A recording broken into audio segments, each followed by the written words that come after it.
L'allaitement. Depuis la nuit des temps, c'est l'acte le plus naturel. Pourtant, au siècle dernier, les femmes l'abandonnent massivement. À partir du début du XXe siècle, il y a eu une baisse lente d'allaitement. Mais après la guerre, la Deuxième Guerre mondiale, il y a eu une diminution de femmes qui allaitaient leur bébé d'une façon assez importante parce que beaucoup de femmes retournaient travailler en dehors du foyer. Le lait chimique, appelé la formule, apparaît comme une révolution de modernité et de santé.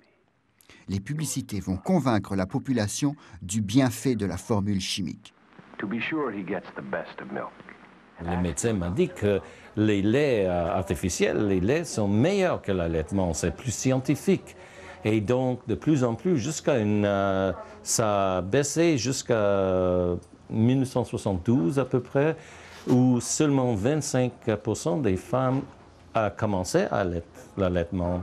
Et en plus, elles n'allaitaient pas très longtemps.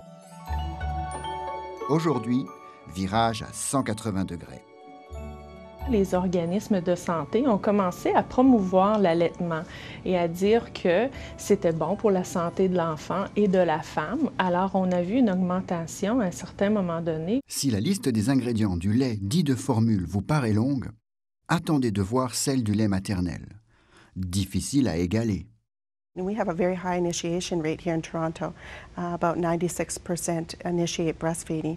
But by 6 months, only 17.5% of Toronto women continue to breastfeed exclusively. So there's a great drop-off. Les mères sont toujours peureuses d'aller allaiter en public. Alors, apportent souvent des biberons. What we know from the research that we've done is that if women felt more comfortable to breastfeed in public, that they would more likely breastfeed for longer. Allaiter en public est une pratique qui, petit à petit, a disparu de notre société. Où en est-on aujourd'hui? Le Code des droits de la personne protège les femmes lorsqu'il s'agit de la discrimination reliée au sexe, qui inclut la grossesse et l'allaitement. Notre politique dit clairement que les femmes ont le droit d'allaiter leur enfant n'importe où, n'importe quand, que ce soit dans les endroits publics ou au travail. C'est leur droit. Moi, j'allais allaiter comme ça, dans un banc, et tu avais des gens qui passaient.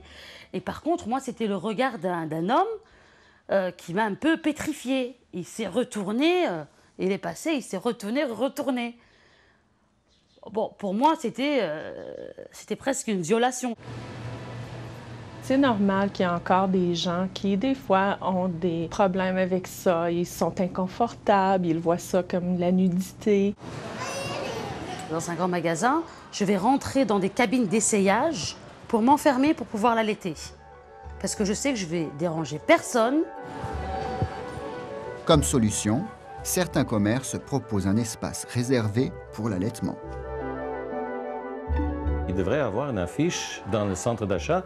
Si vous voulez allaiter votre bébé, allaitez n'importe où, mais si vous êtes timide ou quelque chose dans le genre, nous avons une salle spéciale. Je pense que l'idée de cacher les femmes qui allaitent, je pense que ce n'est pas une bonne idée. There has been a good shift lately amongst government to try to show their support for breastfeeding. And through Toronto Public Health does a fantastic job in supporting women in general to breastfeed, to encourage them to breastfeed, to feel free to breastfeed in public, and so on.